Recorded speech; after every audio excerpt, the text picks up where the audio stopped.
wodo ya wode efa kase so dia ma yina no yensa be kan na febrepam ya kenkan ni nyina enso ede ama enu achi bomoden se obe like na wa share na wode wadwe nkire nyina enso ede ama won kase boyi eso na kase boyi a ene dai yasi nkondwa ya kenkan ede ama mu nsama wodo ya adi hini na edi adencheche awo abefo kwan so ene ye mantam yimu no eno ene ye de ni nyina enso ensam awodo ya wotin wakase boy mu ebi enese Omampani John Dramani mama nande wade ato Ghana for adihye nyina ni mo se ne dwumadie ya odi se omampani no man Ghana nyina ye nyina ye hwe no na daati bia ye hwe se obebu nkuntampa enso edi a kire kase boy mu ne ye de eba sanso ena ye nyina ye nim sem se ndedai na eye oman Ghana da omampani ena eban ya onti so yi wono ye nhyehyɛ no odi si ye se yatena so na fe yamampa ye na fe yamfanda otwedi ampo nyankopon asense ne nkyɛn bambo enam so ema ye kasai wode wani kyem bibia ni anwea so be kwaya ne yekɔ so ho ne ye de ba ewo ye nkase ye boyi mu ama wanya bi atie de BECHEM wasa amamfi apoye mansi no mu na ɛhɔ enso ye de ho nsɛm ebefiri ho enso aba na onyene ya ogyinam de ma agona amamfi ya eno wasa we kura de amamfi emfimfiri mansi ni ya eno ewo atoye mantamu ena ndei wakasa ede ensama to aban anim se ni monimu ya no womra nso wasese ne be ya wono benya TVET school yi bi ewo ho ensam bi afoforo pika ho ne yasi hu kondwa na fe ye bobo ne kakra na ya boa no ne ya ye ne se brato na edi nyina agu akwan mu na wo nso wanya bi atie wo liberty adokurum ye no na chiri po enson kasa video so me ka wo se kasi ye boya waso egusu ya wuti no ene ya wote ayeme Osomafo Kwame Ousu Tikesie KOT ena waso egusu ya utiemi adehye yenje bre na yentwa ho simaku ba bi mra yeba kase bo no ene emu nkire mu nyina yede ni nyina enso eba ede amamu Liberty FM Liberty FM Liberty FM awe oman de hye yenhye kase bo no na kenkan ase emfama mu yese kase na ase na eguso kan mo se Uko Facebook my Liberty FM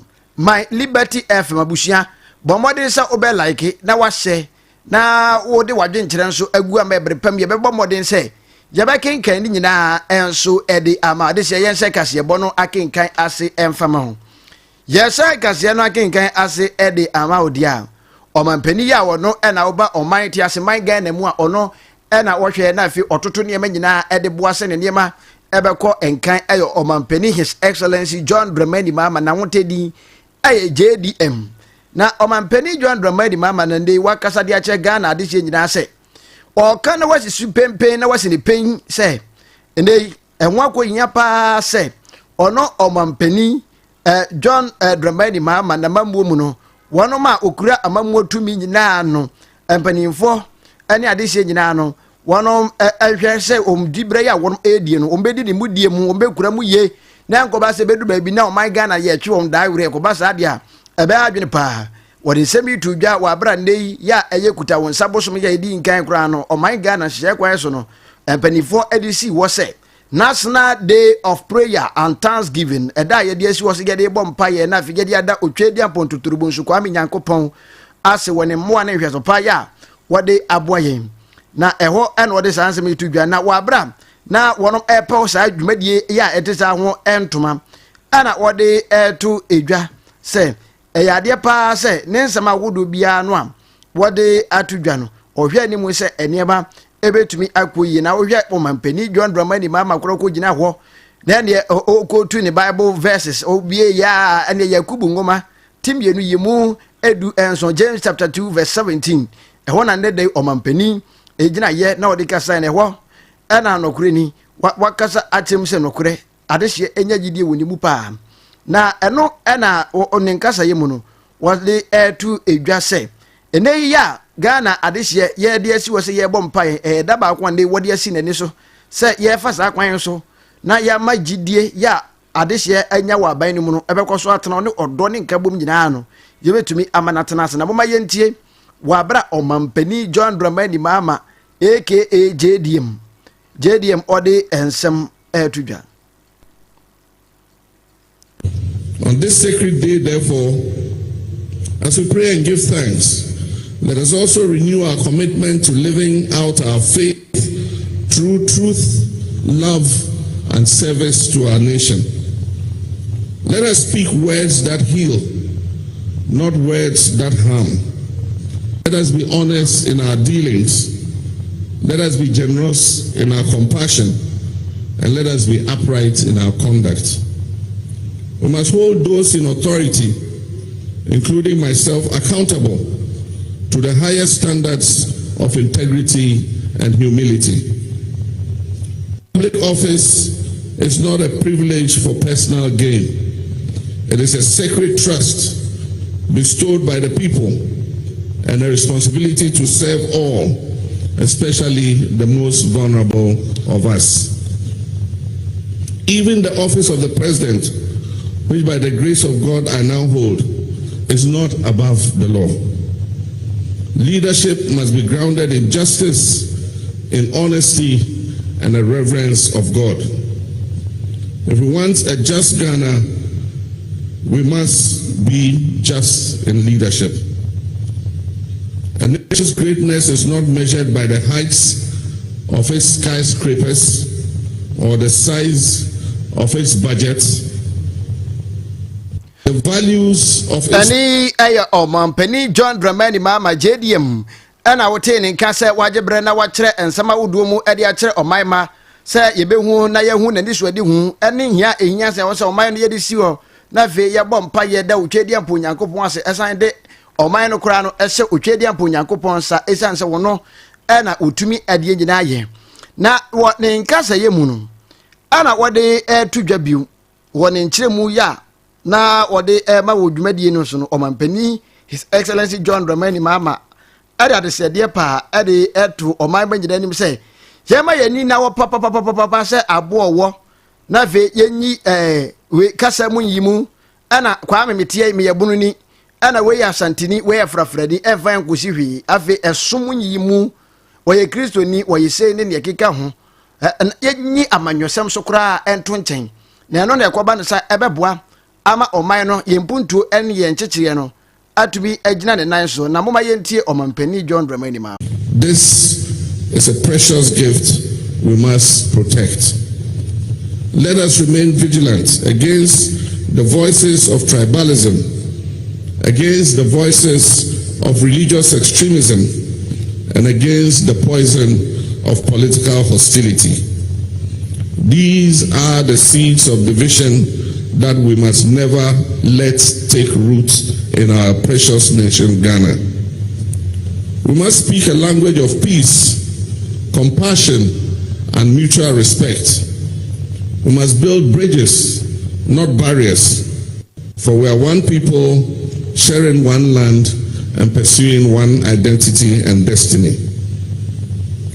But let us also remember this, that true thanksgiving is not spoken only with the lips, it must be lived in our very life. Omampani John Dramani Mahama JDM ana wote kase wajebrana fe wachre ensama wodwo emudiache eni ya enya se omanma no yebehwe na yayi enyimu ana we oyese ni ana oyese na wo yedipa na wo yese dabi emwa yenyina nkamom se yafunukromu ma na yemwa ema oman no nimpuntuo entimi enkoso na ne nkasa yachi kane mampani ya na wote abandwa so adu show boy adu do the do adu gagai adu style bia bi His Excellency Nana Dankwa Kufu adu wodwumadi no ase no ekasa ye ache na di so pa ade kire prempren mampani His Excellency John Dramani Mahama ade na ban wani so ade hu ya wonu hu ya wode edai si wo se yemfa mompa ye na fe so no yem sere nyankopon chen bibi bedri wo se o eya adwempa na na monto ya wonum atuyi so de eya de se ebeboa pa ama oman no nimpuntuo ne nkan ko atimi adrani mu pa moma yenti. We have a lot to thank God for, and I want to commend the President for taking up this initiative and for making it real. I want to congratulate all of you for undertaking this important national assignment and devoting your energies to it. It's all in the interest of our country. I think it's a worthwhile initiative, And I believe that it is one that all well-meaning Ghanaians, who are the overwhelming majority of Ghanaians, will embrace this initiative as a positive development in our country. Thank you very much for coming. Thank you for the invite. You convey my warm greetings to the President and Chief of Staff who wrote to me and for this meeting. Thank you very much indeed. Ani ya woti ye aye anka ne mampeni mum ya na wote abadwa so aye His Excellency Nana Ado Dankwa Akufo-Addo adudi dedu adu showboy ado gagai ado style biabi ana wote ne nka se wodwumadie no wase no wode nanim onyam kopiem na fi wode nsema wodo etesa etu edwam ya ntwa kase ebo no so ne ginam ewo empaebo ene anase da ya mampeni His Excellency John Dramani Mama dia beya yankwa bibia ni anwea so bekwa mansin no mu na emrase badwani ya wogina mu de ma de hye ya wono mo bibia ni anwea so bekwa mansin mu onumonyamfo bright asamwa brefo no no ana akasa ede ensam atudwa na ensam awodo ya wode ato edwa no aya ade a etim se o wose saa dwumadie ya omapani ede abare de aya ade a ani da woyie pop na wabra wode ensamtwerefo ebo nkomo ana wose se wohwe nia ekonso bibia ni anwea so bekwa no so kura dia wohwe nhyehyeye no a na egwa mu na aboa madwumadie no so ani eda ho na no ana wosan ede tu edwa sende no wono bebo modern ayo mafam die bia se afi ya die nimu eba na die ne die beduru die o ebebro afi die so a mrase bedwani agebre na afi onensamtwerefo abonkomosi. In fact, Adeakyia dikan no aya na meye no encheda enyes ni ayepe na momwe no mebo organizers na baso district assembly municipal assembly MC mere me won kan na me yese omo no no organize. In fact nipa aba na eso ni pa enti that means MC da ubo no eko eshi enti yeda obibias dumade no aba amaye fe say enim say aba be constitutional day no nesia no ebe ko aye kase asense ehun se school fo bebre wom na nka ye hwese nka seat no ye asofo mpanyimfo na various opinion leaders and ebe felicit no na enso ne mahu maniso ehwe enim se nesia de no de ebe kosro achense aha na onwonyamfo bright asamwa brefo etwane samso na wodi etudwa se we se medie ya o mampani John Dramani Mama ne na mamwo mu panifo ede aba no a emfaso dodo no a ene woso na eyade enso se oman ma no ye benya mfaso ede afiri so na ebeboa nso amanka bomu soronko atimi aba na mpani aka to se praye wo yi ba ko na ebuo na wo ka bom dia o da bi emfa enti djumadie ede nkan bom soronko pa aba ya ewosa oman ma nyina yade ani to so na ye ka bom na ye boa ema djumadie no course na boma ye ntie ni nkyiremu ohese yenuam muslimifo ene kristofo ka bom na o masre nyankopon ho ade no mada nyankopon as intense ohwe omaman bebre so yenuam Nigeria Togo ne ka ho no se ne kristofo ne muslimfo asetena mutie no enye sa na ehunu wo Ghana ha which is nyankopon na aye adom ntimfaso bebre wo so na ade bia no se ne meka no ya na fi se anu ye bia ye hwehwe ama Ghana di bia no ye fi se ye benya no politics ana se bia power ana se bia laws ya but ye hu se sa ne mani nyina wo limits enti se de nyankopon ka ho a na ye se nyankopon ni madom wo ne ye nyina na ene enim se ede ye e fi se nimdie ni nyansa nyina wo awurade ho ena adom so wo awurade ho enti nipa ho de ne nyansa de e wo limit enti na ya recognize nyankopon so no ye otumfo na ye de Ghana ahye ne sa ya bompa yesu afre no yaka se onfa ne basa mu ode ne to Ghana so no ade kese ede ma Ghana enti mini wo pefe se efiri ne kwei ebe hu Ghana so nko ani ya woti ye aban kraje pani ya wo gina mu ede ma adehye we kura de embrase bedwani mu a MP ya wo gina de ma adehye wonom ewo bibia ni anwea so bekwai onbonyamfo bright asamwa brefo na nkasa ye na chi ansana aban kraje pani ya wo ho meche onbonyamfo Sebastian Obeng enso ne nsamtwerefo bonko mo ne nsam ye tiawa nyina ne se enkabom hia entie nyina ye nyina dwumadie so na yɛnka yɛ ho mom. Sɛ adeɛ biara no o hyɛ ase de mpaebɔ na hyɛ ase na yɛde mpaebɔ ahyɛ ase awie no na yɛtima mufo nso aka yɛde ayɛ nso yɛbɛyɛ ɛne nkabom a yɛde bɛyɛ ɛne ɛne suade hu obi awɔ sɛdeɛ yɛnyɛ bɛka bom na yɛde akyekyere ɔman no kɔ nipa baako ntimi no nti na president sɛ yɛnyɛ mmɔ mpaeɛ mmemme bɔ kakra so bɔ kakra na nyankopɔn tie yɛ asɛm na afei waboa yɛ ma deɛ yɛpɛ sɛ yɛyɛ yɛtumi ayɛ na atimi mfo ho eti ɛno ho ensɛm ebi ɛno no Ghana de hyɛ yɛgu so ɛka mo sɛ ha liberty adurokrum bienu na kyiripɔ ɛnso kasa fidie so ana waso egusu ya wutie wei ɛyɛ ensɛm awodo asɛmufo wagye brɛ na fe waso no sokrogen ɛde ama yɛ no ɛno ana waso gusu ya wutie Facebook ɛyɛ my liberty fm